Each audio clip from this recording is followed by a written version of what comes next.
Serenity with your succulent tip of the day, and it is Walkabout Wednesday. And as I was doing a little pre-walk this morning to kind of get a sense of what is growing on, I was really disturbed by this area of my garden. Look at this right here. It's a hot mess. I've got Capensis. I don't know what I was thinking putting it right there. It's really flat in here, and there's no design, is there? I've got some blue elf, or some blue elf, and some little grapta petalum, and sedums, and hidden rock, and this, I'm not sure. I think that might be Moundo Blue Atoll. But anywho, the point is, this is not cute. So I thought it might be helpful for you to see what I do. Now, do I want to save these plants? Well, yes and no. I mean, there's nothing in here that's particularly valuable, but there's also nothing, necessarily wrong with these plants. They're healthy. But remember where I live. I live in the land of milk and honey, where succulents grow like weeds. So, typically what I do with plants that, look at all the roots on that. Isn't that funny? What I'll do with plants like aloe blue elf that are just, kind of meh, offer them to my crew, set them out on the curb. Sometimes I can find places in the garden, or I might set them aside and use them in an installation. I don't make it a habit of throwing away perfectly good plants. Now, like this Capensis here came out pretty clean, came out on a taproot. So this is absolutely something that I can press into service elsewhere, and I will. These Graptos, also, pretty, right? Pretty heads, but very leggy. So this is something that I would want to cut and reset, which I will do. But that's what I do. I kind of evaluate as I go, and I'm looking at the condition of the plants. I'm always looking to see if there are any pests or diseases. Just kind of doing an inventory. Okay. And then, of course, naturally, there's going to be a significant amount of detritus from the golf course. It never ends. Should have brought a bucket out. Greg says I should have brought a bucket out. Oh, you got one. Got one, yeah. Okay. So let me get this detritus out of here. I don't recognize it if it's not a Homer bucket. He says he doesn't recognize it if it's not a Homer bucket. Fair enough. Okay, so now this sedum, no, it needs to go. Now I might put the sedum back because I love the idea of the orange playing off the purple of the lavender lady, but I think it's definitely, if nothing else, in the wrong spot. So I am going to take this out too. Now, for those of you just joining the channel or just tuning in, this garden was put in a year and a half ago in Vista, California, which is an eastern suburb of San Diego. Very, very mild climatically. Rarely, if ever, freezes here. It's pretty much warm and sunny all the time. So I have had tremendous success growing all of my plants here in this climate. All right, just bear with me here while I get the rest of this detritus out of here. And detritus, that's just crap. Leaves, weeds, grass clippings, pine needles, all that stuff. Ugh. Unbelievable. Oh, in this thing. Now this, could I save this? Probably. But I've got 7,000 of these, so forget it. Don't care. Okay, don't hate me, guys. But sometimes, you gotta make the hard calls. Okay. All right. Now, I have my space is now ready. And remember what I always say. Well, I say a lot of things, but succulents are the closest thing to plastic in the horticultural world. You don't have to baby them for the most part, especially if you're successful in growing them outdoors the way we can here. And you know, you yank it out and you think, oh gosh, I've made a horrible mistake. Well, you know, just put it back. It's no big deal.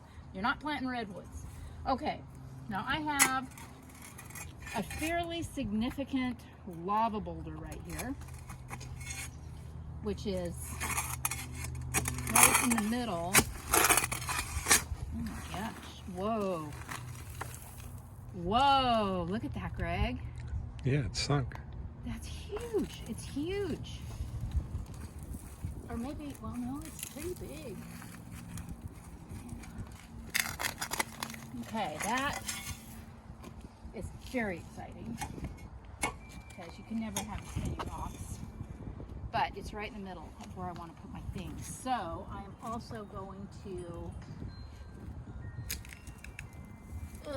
move it out of the way.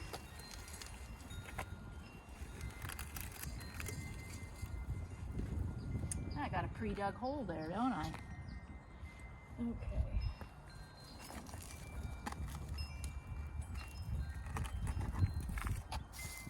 Be careful of my Lemerii crest. I will set this aside. Okay. All right, now I have a beautiful spot. Now, do I want those Harmsii back there? No, I do not, because I want the lavender lady to pretty much steal the show. I don't want her competing. This Echeveria Harmsii is one of my favorite plants, and I will be rehoming this for sure in my garden somewhere. Okay. Now, this barrel cactus should probably go too. It's very infringy, so let me dig this little cutie out. Are you going down a rabbit hole here? Greg says, you're going down a rabbit hole. I know, but that's all part of the fun. All right.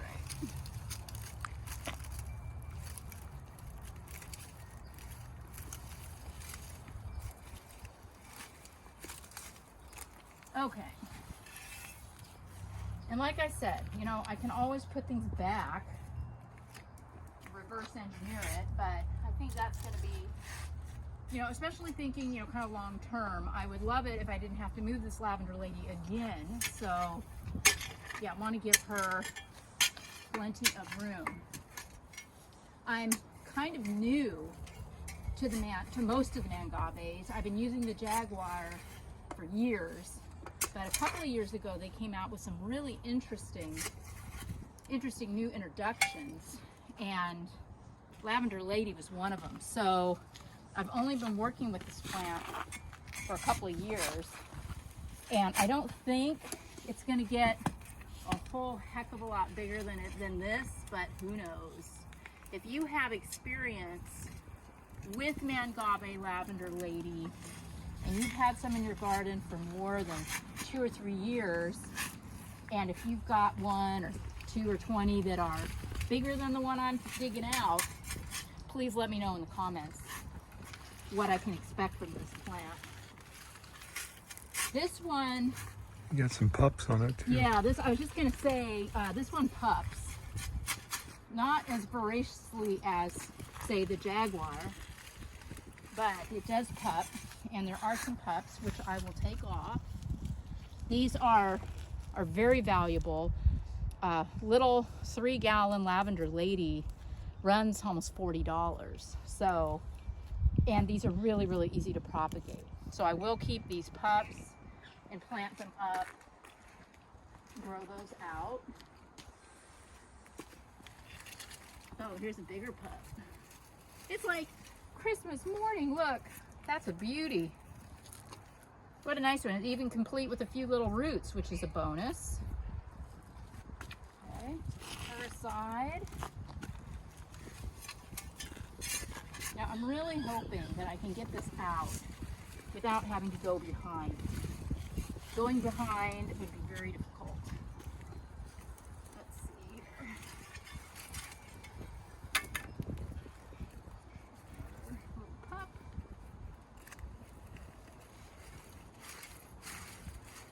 Naturally, there are some roots. Ugh.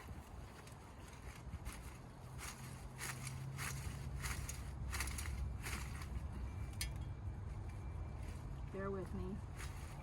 They're coming. Because yeah, like I said, this plant has not been here that long, so it shouldn't be that hard.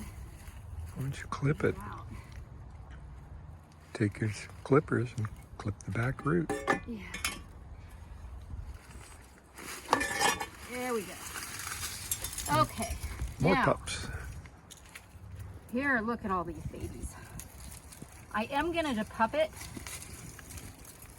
because I don't want a bunch of pups. I just want the pretty mom.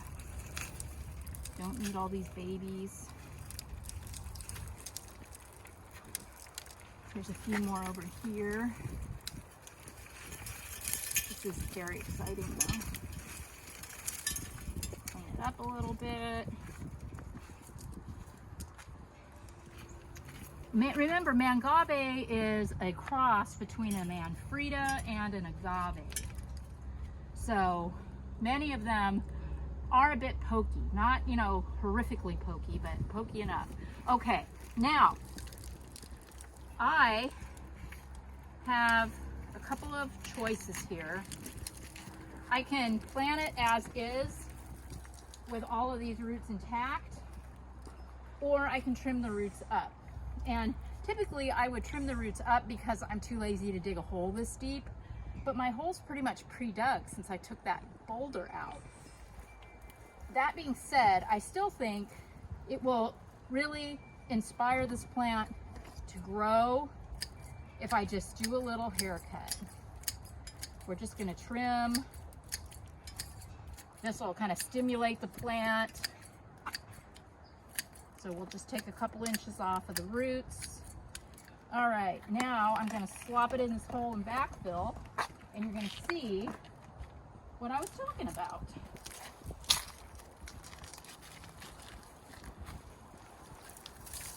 This was a really, really good size to move. Any bigger would have been really hard. Okay, oh my God. See now, this gorgeous creature can shine.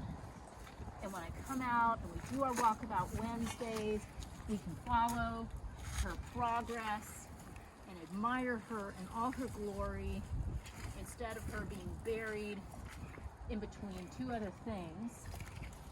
She can absolutely shine. Now, I have, okay, oh, that's so great. I think I'm going to also, while I'm in the neighborhood, I'm going to limb up this Picardia recurvata a little bit. She's looking a little messy, and I don't really love her leaves, so many of her leaves hanging on to our beautiful lavender lady. And this is something I haven't done yet since I planted her a year and a half ago. And this is just aesthetics, guys. This is not hurting, nor is it helping the plant in any way. I just kind of like the clean look of taking off some of those bottom branches. And then we can showcase our lavender lady a little better. Oh my gosh. Okay, so let me step back and look. You guys can see, but I can't yet. So let me, oh, right now. Yeah, that is stunning. She is so beautiful. She's got some detritus. There's some freaking pine needles, but I can get at those with my fingers, or I can get some tweezers out here. So now the decision to be made. Stand at my little aloe vera cactus here. I need to plant this better. It's falling over. Let me dig this out a little bit. Plant cactus. half fill it. There, now she's filling it for me.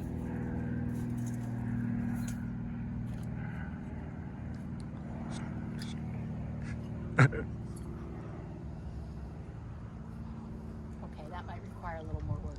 But, so now what? Remember, I took out a bunch of plants. I moved rock. So now what do we do? Well, that's bugging me. I'll have to try this. Okay, good. All right. Now I'm going to decide if she needs anything else, and I really don't think she does. But you know what's driving me crazy right now? Ooh, maybe, what if we took the cactus? What if we did the Talavera cactus back here? Like that. Or like, oh, that's good, right? Mm-hmm. Yeah, that's good. Okay, cool. Let me try this again.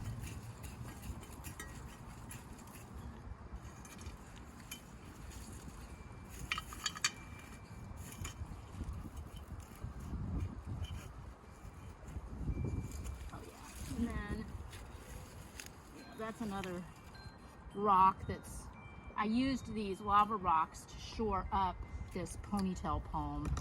So I don't want to mess with that too much. There was a method to that madness. Trying to create elevation in a 2.5 foot wide bed is not easy. But we did it. Okay. Alrighty then. So now what I'll do is I will just grab some more of my leftover backup chamois beige. You want to take a look at it from over here, Greg? If the sun will cooperate. I think we're okay. You see? Or no? Yeah. I'm loving that. Yeah, so I'll grab some chamois beige, and then look at all my plants. You know, look at all these. I've got my barrel cactus and my blue elf and my harmsey eye. I was managed to recover 4 or 5 pups off the lavender lady. I've got so many things now to figure out what to do with, and that is a really great problem to have, isn't it? So I hope that this has inspired you to go out with fresh eyes into your garden when weather permits, and look for a little area that just isn't doing it for you, and do a little redesign. It'll really get your juices flowing. And if you're anything like me, that little 10-minute project will turn into an entire day. You will spend out in the garden just carrying on and continuing to move through and just reinvent your space. This has been Laura Eubanks of Design for Serenity with Walkabout Wednesday and your succulent tip of the day. Bye, guys.